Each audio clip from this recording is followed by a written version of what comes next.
রোজ রোজ পটল দিয়ে আর কী বানাবো। পটলের সাথে কিন্তু চিংড়ি মাছটাই খুব ভালো যায়। আর পটল চিংড়ি তো সবার ভীষণ খেতে ভালো লাগে। আজ কিন্তু সেই রকম পটল চিংড়ি বানিয়েছিলাম। পটল তো সবসময় সাদা পটলই বেশি টেস্টি হয় আর খেতেও খুব ভালো লাগে। তো বাজার থেকে সেই রকম আজকে সাদা সাদা দেখে পটল নিয়ে এসেছি। পটলগুলোকে কেটে নিয়েছি, একটা পটলকে 4 ভাগ করেছি। সাথে আলুও নিয়েছি চৌকো চৌকো করে কেটে, লবণ আর হলুদ দিয়ে কিন্তু ভেজে নেবো সাদা তেলে। ওই তেলে কিন্তু পটলগুলোকেও ভাজবো। যে কোনো সবজিতে যদি কেউ না পছন্দ করে তাতে একটু চিংড়ি মাছ দিয়ে দাও, ব্যাস আর কিচ্ছু লাগে না।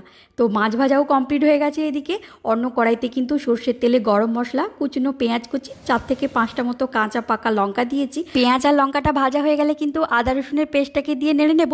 টমেটো কিছু দিচ্ছি এর সাথে। মশলা কষানো হয়ে গেলে কিন্তু জিরে 1 চামচ, ধনে 1 চামচ, লঙ্কার গুঁড়ো, পটল আর ভেজে রাখা আলুটাকে দিয়ে হলুদ আর জিরে গুঁড়ো দিয়ে কিন্তু পরিমাণ মতো জল দিয়ে চিংড়ি মাছটাকে দিয়ে নামিয়ে নেব। একদম পাতলা পাতলা করে করেছি। গ্রেভি রাখতে চাইলে মশলার পরিমাণটা একটু বাড়িয়ে